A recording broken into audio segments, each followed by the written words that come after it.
Assalamualaikum warahmatullahi wabarakatuh. Pemirsa Abatasa Channel dimanapun Anda berada, salam jumpa dan salam bertemu kembali dengan kami di sini. Pemirsa Abatasa Channel, kali ini kita akan membicarakan bagaimana panasnya suasana politik di Indonesia, terutama setelah ditangkapnya Hasto Kristianto oleh pihak KPK atas kasus Harun Masiku, dan yang kini adalah ditangkapnya pihak Direksi Pertamina oleh Kejaksaan Agung atas dugaan pengoplosan Pertalite menjadi Pertamax. Dan ini menuai banyak reaksi dari publik karena mereka tidak menyangka bahwa Pertamax yang mereka beli selama ini ternyata merupakan oplosan dan bukan asli Pertamax, sehingga mereka khawatir akan merugikan mereka dalam sisi perawatan mesin mobil mereka atau kendaraan mereka. Tapi yang jadi lebih menarik lagi adalah adanya cuapan daripada Basuki Cahayapurnama atau Ahok yang selama ini pernah menjabat sebagai komisaris utama di Pertamina saat kejahatan pengoplosan atau blending ini terjadi. Dalam sebuah videonya, Ahok mengatakan bahwa memang kejadian itu diketahuinya, namun dia tidak bisa berbuat apa-apa karena dia adalah seorang komisaris utama. Dan tentu saja ucapannya itu menuai reaksi dari beberapa public figure juga yang berhubungan dengan Pertamina ini. Di antaranya adalah pengacara kondang Hotman Paris Hutapea. Hotman Paris mengatakan kepada Ahok bahwa ada baiknya Ahok diam saja karena kejahatan ini terjadi di era dia. Dia bahkan mengatakan bahwa Ahok seharusnya minta maaf dan kalau perlu mengembalikan uang yang dia terima dari Pertamina selama ini, uang yang diberikan rakyat kepadanya sebagai seorang pengawas para direksi tersebut, karena tidak mampu mencegah perbuatan jahat para direksi kepada rakyat Indonesia. Lalu, apakah ini ada hubungannya juga dengan siapa figur Ahok itu sendiri atau siapa Jaksa Agung itu sendiri?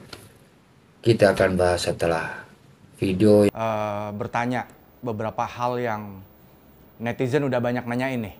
Nungguin Pak Ahok Pak Basuki untuk ngomong. Ya, dengan senang hati. Apa kabar Pak? Sehat kan Pak ya? Baik. Suara aja biasa. Ya agak. Baik ngomong. Ini akan banyak ngomong nih Pak. Kejaksaan sudah menyatakan bahwa terbuka kemungkinan untuk memanggil Pak Ahok sebagai saksi. Ya. Apa komentar Pak Basuki? Saya kira itu sangat bagus ya. Kalau minta keterangan kan itu hak aparat, hak kejaksa. Tapi yang perlu diketahui Pertamina ini ada jenjangnya nih. Ini anak perusahaan Pertamina Pataniaga itu punya dewan komisaris juga. Ada komutnya juga. Ya. Dan di atas itu yang bisa memutuskan penggantian itu juga ada dirut. Dirut dari direksi dari Pertamina Persero. Holdingnya? Holdingnya lagi nih. Dan putusan mengganti dirut direksi holding atau subholding itu juga ada di tangan Menteri BUMN. Jadi kalau mau tanya saya keterangan apa yang saya ketahui, ya saya dengan senang hati akan memberikan keterangan. Karena kalau dengan media kan saya nggak bisa buka rahasia perusahaan. Nah kami ini hampir tiap hari rapat untuk ngawasin, melakukan pengawasan sampai ke bawah nih, yang jenjang bawah nih. Itu kalau mau dibuat laporan notulen kalau boleh dikeluarin gitu ya. Saya kira kalau aparat saya kenapa senang. Kalau jaksa yang sampai manggil saya ya, saya bisa memberikan semua notulen dan rekaman selama saya jadi komut. Apa yang saya sampaikan, apa yang saya minta diubah, yang tidak dilakukan oleh direksi, termasuk anak perusahaan, boleh. Oh di media saya nggak boleh. Tadi saya bilang buka rahasia perusahaan kan. Justru saya senang banget kalau Jaksa Agung. Tapi sebetulnya kalau manggil saya langsung orang juga akan ketawain jaksa juga. Kok komut yang dibawa Dirut Pertamina belum dipanggil gitu loh. Sebelum ke soal posisi Komut Holding dan Subholding Pak Basuki. Jadi Anda yakin betul tidak ada satupun ucapan Anda yang tidak tercatat kalau rapat-rapat resmi Pertamina ya? Saya orangnya sangat, kalau manajemen ya gitu ya, termasuk kategori yang sangat rapi lah. Apalagi kita mengalami masa Covid ya. Masa Covid itu ada masa yang ada sisi positifnya. Apa positifnya? Semua rapat itu hybrid kadang-kadang. Kita Zoom, hybrid. Itu semua punya rekaman. Dan bahkan setiap selesai rapat, saya pasti ada notulen. Dan ini semua lengkap. Ya. Rekaman maupun catatan. Jadi, Tapi sebagai Komut Holding, kan area bergerak Pak Basuki jelas relatif leluasa. Tadi Pak Basuki juga cerita bisa mengawasi sampai level terbawah. Iya, Jadi sebetulnya kan nggak bisa juga dibilang Komut Holding sama sekali tidak berperan dalam melakukan pengawasan terhadap Subholding dalam hal ini Petra Niaga. ya, kami lakukan pengawasan, termasuk soal SPBU. Misalnya, soal toilet saja saya urusin. Kenapa toilet SPBU Pertamina kok gitu jelek gitu loh? Ya. Kenapa nggak mau bagus sama orang mau mampir kayak toko departemen apa yang Alfamart, Indomaret yang kecil-kecil gitu ya, retail itu ya. Orang kan mampir dok ke toilet gitu loh. Kenapa kita nggak lakukan?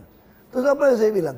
Saya minta semua non tunai pakai kartu My Pertamina, hampir tiap minggu saya awasin. Bahkan mereka mulai bocorin. Masih ingat kan ada politisi yang ledekin saya kan? Ini komut apa dirut? Komut rasa dirut katanya. Ya. Saya bilang, saya ditaruh dimanapun, saya merasa saya memiliki perusahaan itu. Saya sampai ledekin, saya bukan komut rasa dirut. Dirut nyaru komut, sialan gue bilang. Sampai ngomong gitu deh. Justru itu Pak Basuki, imajinasi orang terkait seorang Basuki Cahayapurnama itu kerja sangat detail. Ya. Nah, kasus yang menimpa Petra Niaga ini, itu kan periodenya kira-kira hampir berhimpitan, tidak sama persis Betul. dengan periodenya Pak Basuki bertugas. Karena ekspektasi orang yang sangat in detail, tadi Pak Basuki sampai ngurusin toilet segala rupa. Ini masa nggak pernah dengar nih, sama sekali terkait apa yang kemudian meledak 3-4 hari terakhir ini Nah oleh ini kejaksaan. menarik, saya perlu luruskan. Saya makanya sebetulnya belum mau terima wawancara sebelum ada sidang. Karena saya tidak tahu, saya tidak membaca laporan BAP, penyidikan, saya nggak baca. Tapi saya hanya lihat di media, seolah-olah ada pengoplosan BBM di SPBU. Seolah-olah, ini ledekan ada medsos kita saya baca ya. Pertamax itu adalah Pertalite yang tidak antri. Ya, meme-nya begitu. Sebetulnya saya bilang belum tentu, saya nggak tahu sidang gimana, logikanya. Mobil kita semua yang mewah-mewah itu isi Pertamax. Pertamax Plus.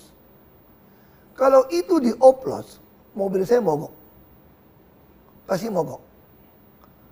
Mobil-mobil mewah pasti mogok. Karena dirancang dengan yang bagus. Nah apa yang sering dapat laporan dari 135? Saya awasin laporan 135. Tapi secara teknis saya perlu jelaskan.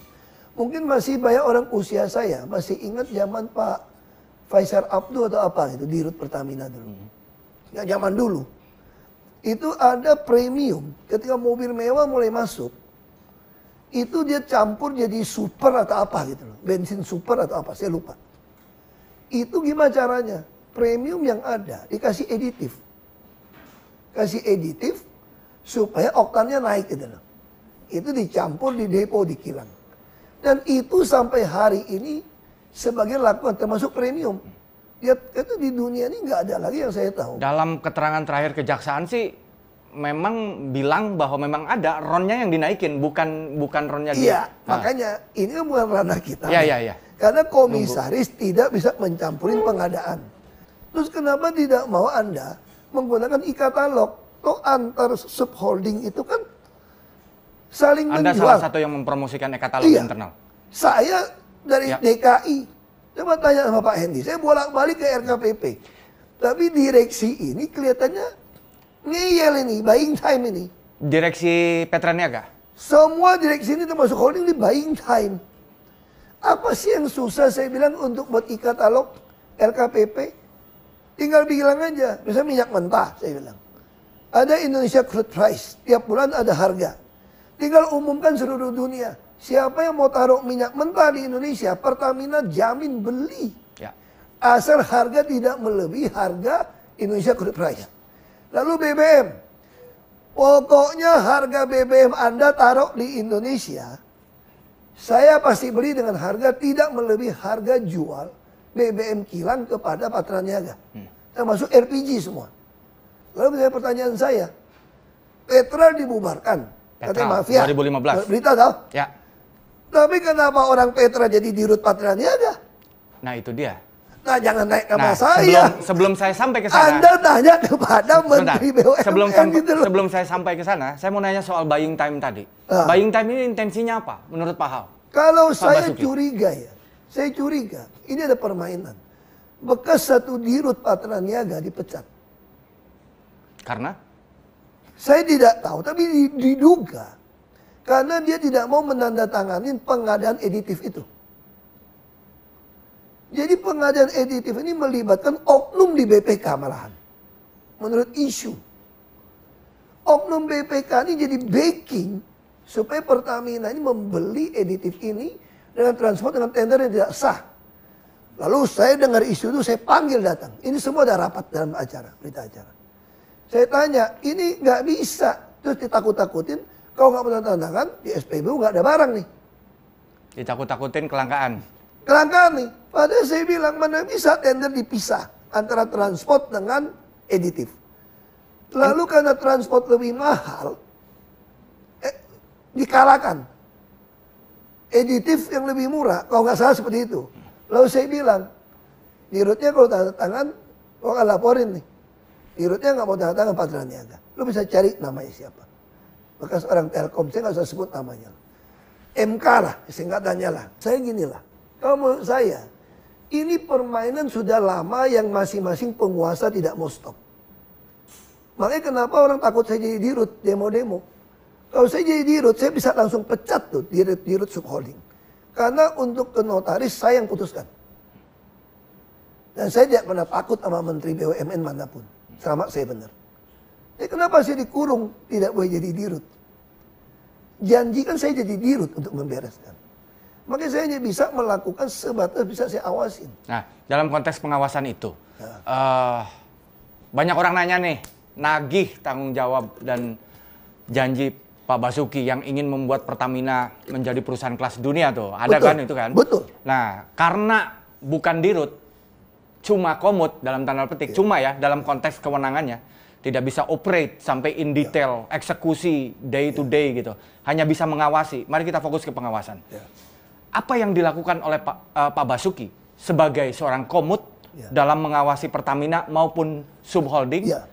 Secara pribadi sebagai komut maupun sistemnya seperti apa sih? Sistemnya saya ubah semua digital. Sebelum saya tanda tangan disposisi tidak ada yang digital. Pernah dengar gak kasus dengan Peruri yang 500-an miliar? Anda bisa cari itu. Itu kan buying time contoh dari direksi.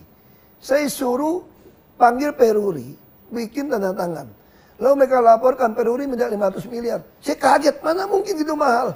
Lalu Dirut Peruri bilang, karena orang Pertamina minta sama kami bangun sistem baru semua. Ya lu numpang dong sama Peruri, gue bilang. Nah itu contoh ngeyel buying time. Lalu COVID datang, waktu itu mereka masih nganggap gue teman presiden. Tapi takut. Tapi ketika saya mulai keras, 7 bulan, 8 bulan presiden tidak terima saya. Tidak terima karena? Saya nggak tahu alasannya. Kesibukan atau saya nggak tahu. Begitu 7-8 bulan tidak terima saya sudah melihat direksi-direksi mulai berani melawan saya. Karena mereka sudah tahu saya nggak bisa gantikan mereka.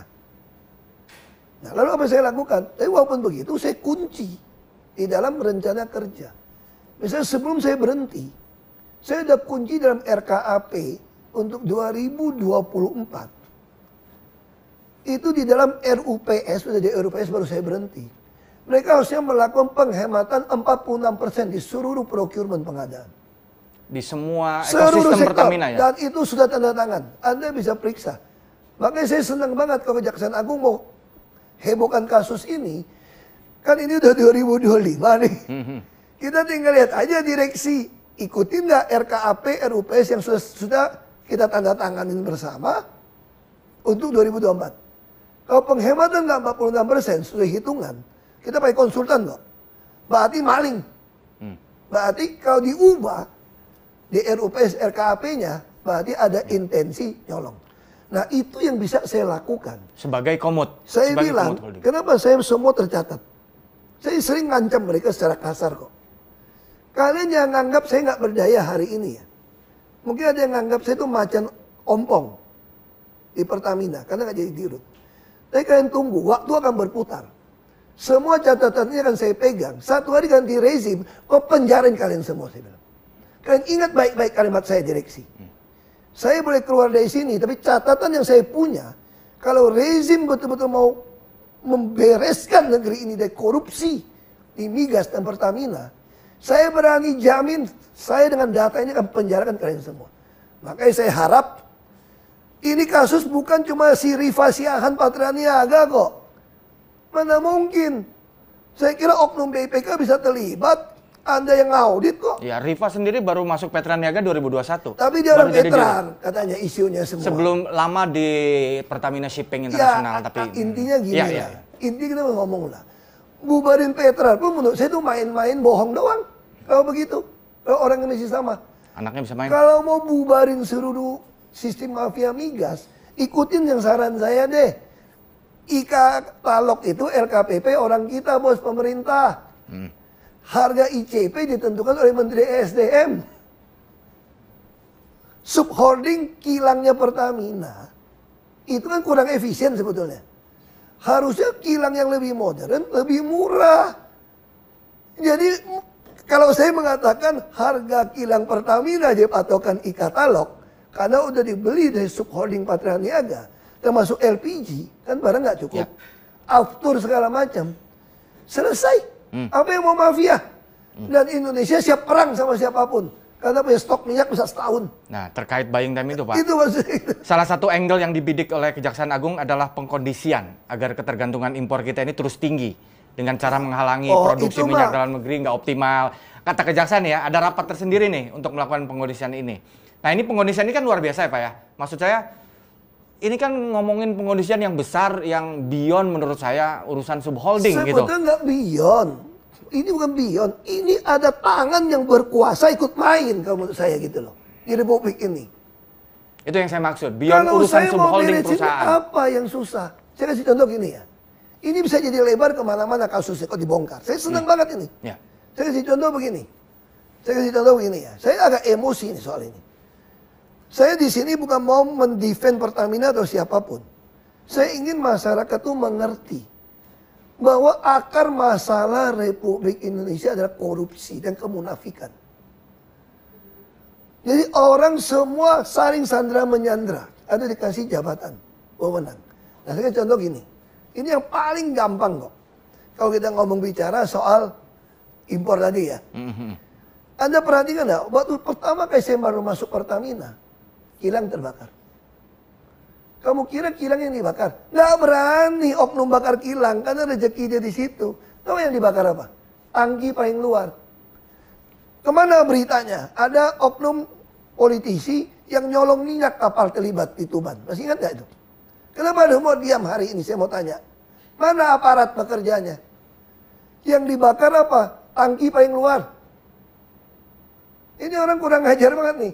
Saya sengaja datang. Saya mau cek waktu itu. Ke Indramayu ya. Balongan. Saya mau cek. Ada laporan minyak dicolong. Karena ada laporan dari beberapa konsumen. Minyak solar beli dari Pertamina. Kenapa orang nggak mau beli dari Pertamina? Itu kecampur sama air laut.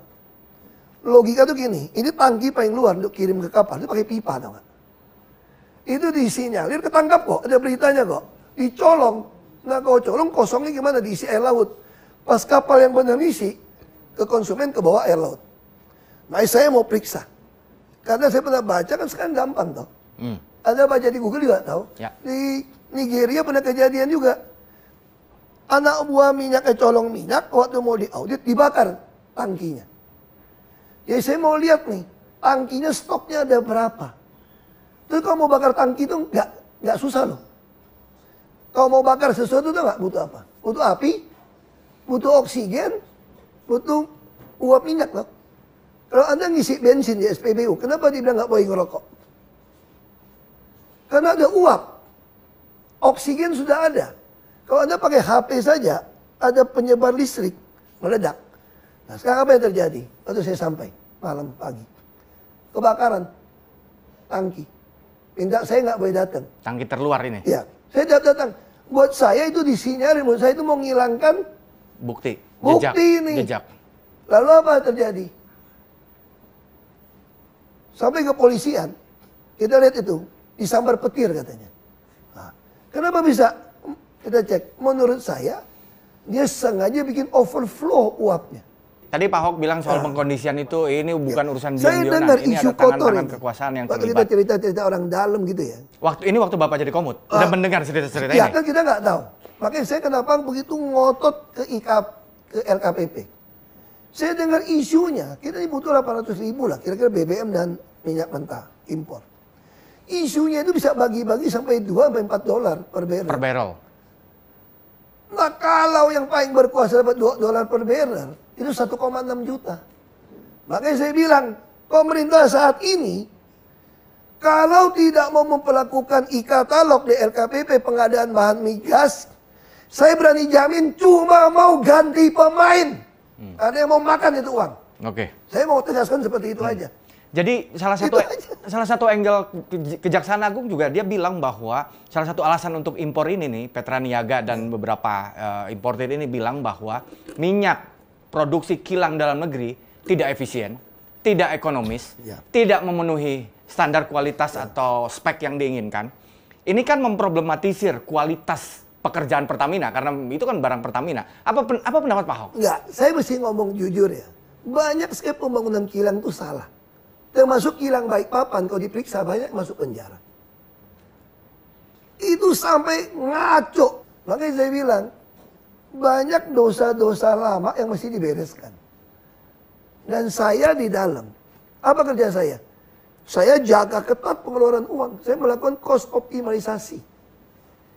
Potong biaya yang nggak perlu. Menambah penambahan biaya dari penjualan produk-produk kilang dianggap sampah. Lalu cost avoidance dari kebakaran meledak. Hasilnya apa? Waktu saya tinggalkan Pertamina, kita mencapai $4,77 miliar keuntungan. Itu kalau mau dijalankan lagi procurement 46%, saya jamin bisa dapat $6 miliar kita. Tapi saya ada beda pendapat politik itu. Ya. Saya keluar. Saya bukan orang yang mau numpang hidup, nikmatin gaji besar, dan hasilnya jelas kok. Anda kan menanyakan, apa fungsi saya? Ya. Saya sudah lakukan. Sebagai komut. Sepanjang sejarah Pertamina, dibandingkan dulu masih ekspor minyak $100 per barrel, tidak pernah capai keuntungan, pernah saya capai. Oke. 2, sekian miliar dolar udah melampaui keuntungan mereka dulu. Berarti borosnya minta ampun kan? Ya. Nah sekarang saya tanya, orang mana nuntut saya? Apa yang lo lakukan? Saya udah lakukan terbaik untuk Pertamina. Kenapa nggak bisa sikat semua? Lu kasih gua dirut dong kayak gua jadi gubernur. Gua pecat-pecatin tiap minggu. Kasih Anda kekuasaan ya Pak? Iya, lu nggak nurut gua pecatin lo. Baik pemirsa, itu adalah ungkapan pengalaman Ahok selama dia menjabat sebagai komisaris utama. Dan Anda bisa mengambil kesimpulan sendiri bagaimana sebenarnya keadaan itu dan bagaimana semestinya Ahok. Dan sekarang kita saksikan apa tanggapan Hotman Paris atas video Ahok tersebut yang tersebar melalui berbagai medsos. Dan ini komentarnya abang kita Hotman Paris Hutap ya. Kalau aku yang dirut, mendingan diam. Ini dia komisaris loh. Komisaris berhak mendiskors direktur utama kalau melihat ada pelanggaran. Sekarang kau cuap-cuap, seolah-olah kau manusia suci. Waktu kau mundur, kau dengan tenang mengambil uang bonus miliaran dan gaji komisarisnya. Tidak ada satupun keluhan. Sekarang cuap-cuap seolah-olah kau pahlawan. Ya, mendingan diam. Buka. Kalau aku yang dirut, itu pasti beres. Kewenanganmu malah melebihi dirut. Kau berhak mendiskors, memecat sementara direksi. Maka sekarang jangan cuap-cuap. Nggak akan kepilih kau untuk pilpres berikutnya. Nggak ada. Paling 3 ekor yang dukung kamu, termasuk 2 nggak akan milih kamu. Pendukung kamu, ayo aku lawan semua. Ahok itu komisaris utama. Komisaris utama itu tugasnya berhak memecat sementara direksi, berhak melakukan pemeriksaan apapun. Ya. Jadi kalau ada penyelewengan besar di Pertamina, komisaris tidak tahu.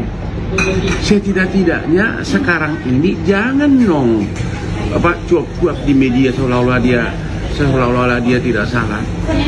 Ada 2 jenis kesalahan ya, bisa karena gagal melaksanakan tugasnya atau lalai, atau memang tahu tapi tidak diproses.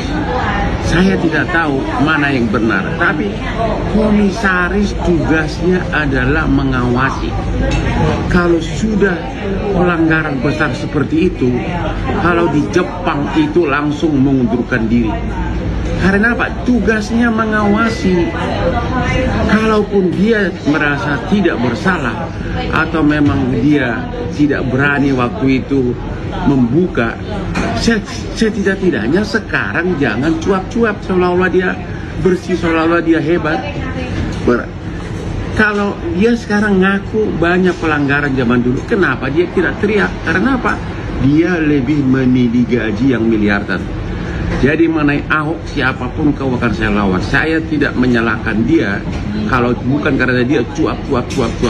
Harusnya diam aja, karena semua pelanggaran tersebut terjadi pada saat dia sebagai pengawas, yaitu komisaris utama, pengawas.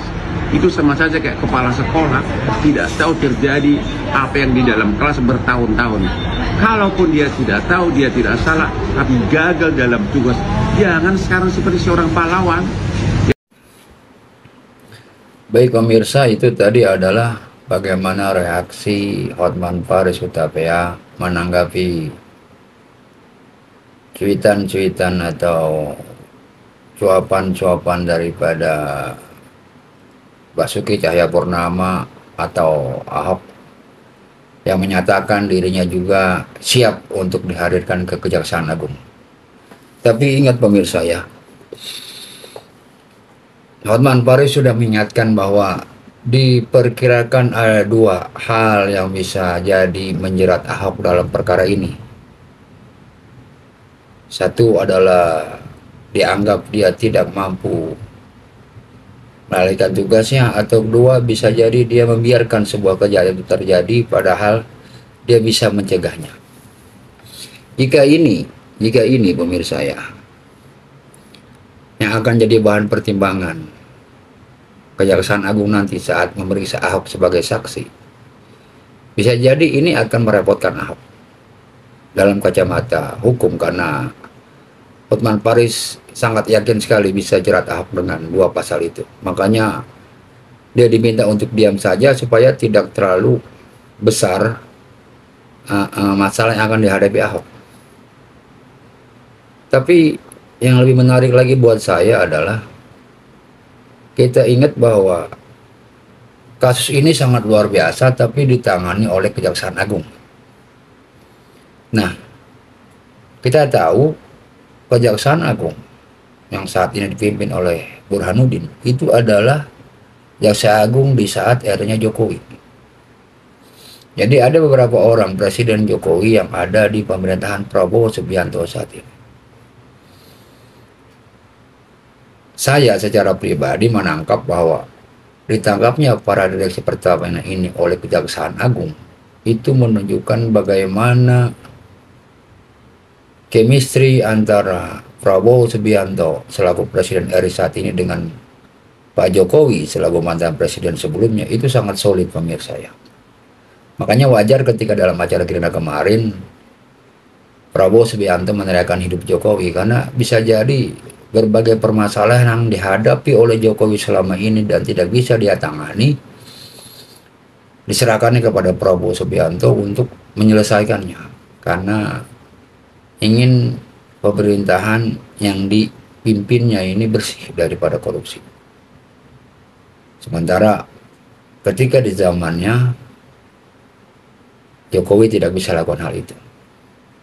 Jadi mimpi sepertinya kalau kita berharap bahwa Jokowi akan diadili oleh pemerintahan Prabowo seperti yang ramai di masyarakat saat ini, karena bagaimanapun hubungan baik Jokowi dengan Prabowo Subianto itu plus SBY saat ini yang sama-sama dikatakan tidak baik hubungan dengan Megawati, itu membuat kubu Megawati sendiri semakin sulit. Dan Ahok atau Basuki Cahayapurnama ini adalah orang PDI Perjuangan, sehingga otomatis ketika Ahok terjerat juga kasus ini, kasus Pertamina ini, maka PDIP pun mau nggak mau akan terkena imbasnya. Setelah Hasto Kristianto, setelah adanya dua kader dia yang lain, yaitu wali kota Semarang yang juga sama-sama kena kasus korupsi, dan sekarang Ahok. Nah ini mau nggak mau harus buat kubu PDIP harus bermanuver politik agar kader-kadernya tidak habis disikat katakanlah oleh pihak penegak hukum selepas Jokowi berkuasa. Karena bisa jadi pada saat Jokowi berkuasa, Jokowi tidak punya kemampuan untuk menjerat mereka semua, karena mereka semua adalah kader-kadernya yang sama-sama satu bendera dengan Jokowi. Atau ada peran lain yang membuat Jokowi tidak bisa mengambil sebuah tindakan. Nah, menarik sekali, akan kita simak kelanjutan daripada masalah ini, dan nantikan terus video-video berikutnya dari Abatesa Channel. Salam jumpa. Wassalamualaikum warahmatullahi wabarakatuh.